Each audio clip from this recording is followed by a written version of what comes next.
Shalom anak-anakku kasih dalam Tuhan.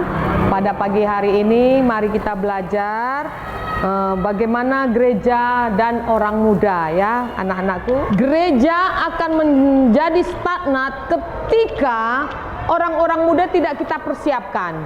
Jadi orang-orang muda jangan kecil hati. Aku masih muda, gak mungkin aku bisa melayanin. Aku masih muda, gak mungkin aku bisa untuk dipakai Tuhan. Pada hari ini, bagaimana kita melihat Tuhan memanggil orang-orang muda di tengah-tengah di dalam gereja. Ya, jangan karena kita muda kita merasa kecil hati, tetapi Tuhan tidak pernah memandang orang dari rupa wajah, dari tua atau mudanya, tapi Tuhan memandang melihat hati kita yang muda-muda ini untuk hidup menyenangkan hati Tuhan. Cara pilihan Allah dengan cara pilihan manusia untuk mempersiapkan anak-anak muda bergerak, berdiri sebagai gereja. Coba dibaca 1 Samuel 16 ayat 1 sampai 12, silakan bacanya biar kita melihat cara pandang Tuhan untuk memilih generasi muda. Tuhan memilih Daud karena hatinya. Manusia selalu melihat untuk menjadi pelayan, mempersiapkan generasi muda menjadi gereja, melihat rupa, tapi Tuhan melihat hati. Kita lihat bagaimana waktu itu, ya, waktu itu Esai diutus Allah untuk memilih Daud.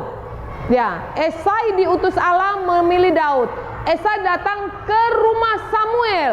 Lalu Esai berbicara, Samuel, ya, coba tunjukkan semua anak-anakmu. Semua anak-anak Samuel yang ditunjukkan, yang pertama, kedua, dan ketiga, awaknya gagah perkasa, ya. Wah, cocok sepertinya cara pandang manusia, cocok sebagai raja. Awaknya gagah perkasa, ya, parasnya ganteng, ya. Tetapi apa kata bilang Esai? Bukan yang ini.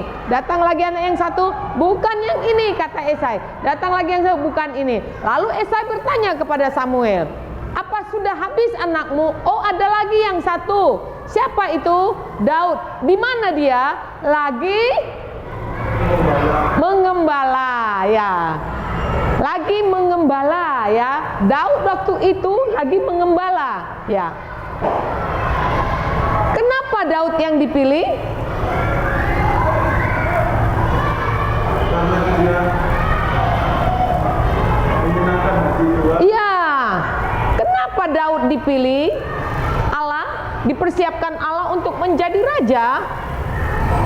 Pertama, Daud menyenangkan hati Tuhan.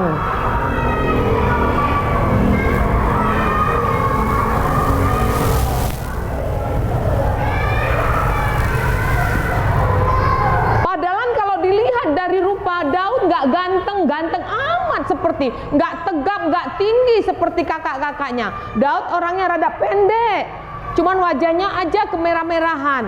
Dilihat pancar wajahnya, istilahnya kekanak-kanak dan tulus pancar wajahnya. Kenapa Daud yang dipilih Tuhan? Karena dia selalu menyenangkan hati Allah. Anak-anakku kekasih dalam Tuhan, waktu anak-anak membaca di dalam 1 Samuel 16 ayat 1 sampai 12, ya, waktu Isai datang ke rumah Samuel, lagi ngapain Daud anak-anakku? Lagi bekerja mengembalakan di padang gurun. Yang pertama anak-anakku, dia menyenangkan hati Tuhan, makanya dia dipilih, dipersiapkan Tuhan sebagai generasi muda. Tuhan ingin dia generasi yang dipersiapkan Tuhan untuk menjadi raja. Karena apa? Karena dia menyenangkan hati Tuhan. Bukan sampai di situ saja. Adik-adik, anak-anakku kasih dalam Tuhan, ketika Esa datang ke rumah, lalu tanya sama Samuel, Daud lagi ngapain? Dia itu yang kedua, selain menyenangkan hati Tuhan, dia juga menyenangkan hati orang tua. Contohnya, dia membantu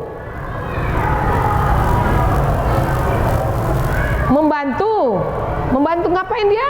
Mengembalakan domba. Jadi kita itu orang-orang muda zaman sekarang, jangankan untuk membantu orang tua, disuruh aja kok angele.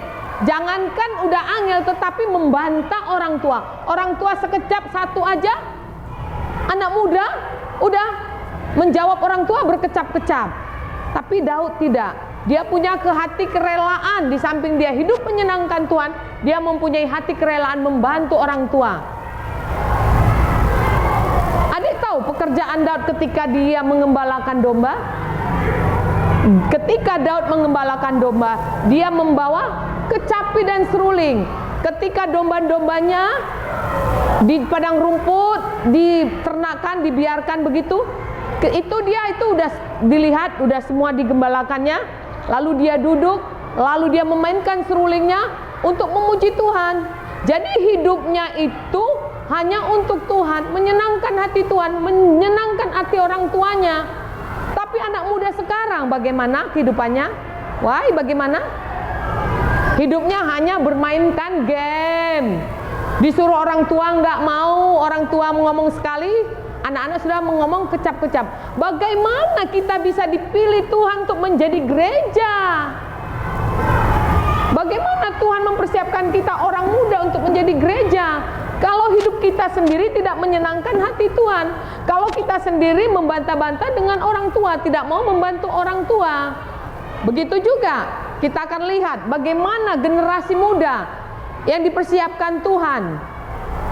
Kita tahu waktu Yesus tuh ada generasi muda yang dipersiapkan Tuhan, yaitu ada lagi yang siapa? Generasi muda yang disiapkan Tuhan.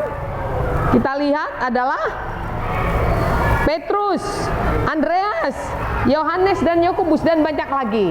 Ada lagi anak-anakku, setelah Yesus sudah selesai dengan murid-muridnya, ada lagi yang dipakai Tuhan, generasi muda. Ya, bagaimana kehidupan? Contohnya yang dipersiapkan Tuhan. Ada lagi Paulus. Ya, Paulus, lagi ada lagi Timotius. Dan lain-lain, masih banyak lagi di dalam Alkitab orang-orang muda yang dipersiapkan Tuhan, yang dipakai Tuhan luar biasa untuk menjadi gereja. Anak-anakku kekasih dalam Tuhan, yang di sini semua yang hadir adalah orang-orang yang muda, bukan orang kakek-kakek kan nak?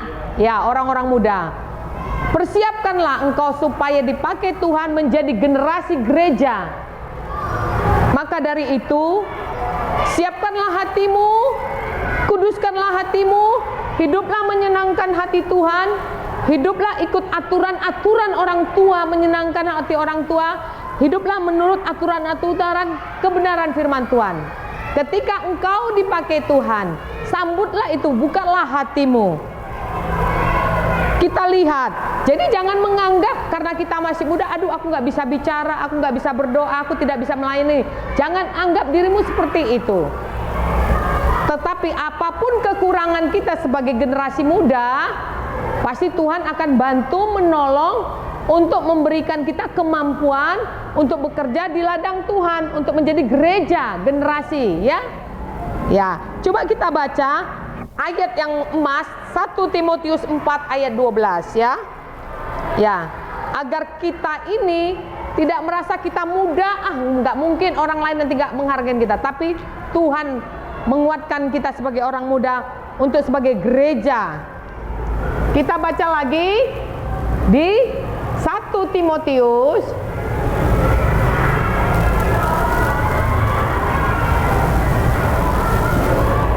Timotius 4 ayat 12. Coba dibaca anak-anakku.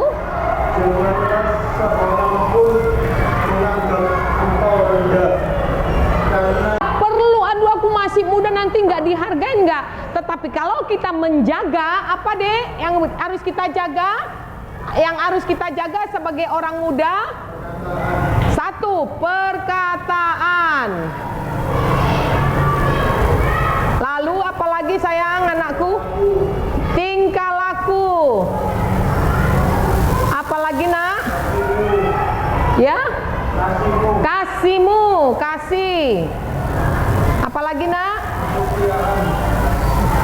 4, kesetiaan. Dan kesucian.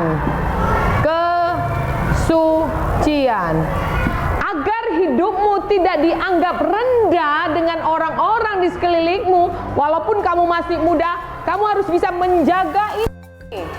Sudah mengerti anak-anakku? Demikianlah pelajaran hari ini. Bagaimana kita orang-orang muda agar dipakai Tuhan luar biasa menjadi generasi gereja. Sekian dan terima kasih anak-anakku. Tuhan Yesus memberkati.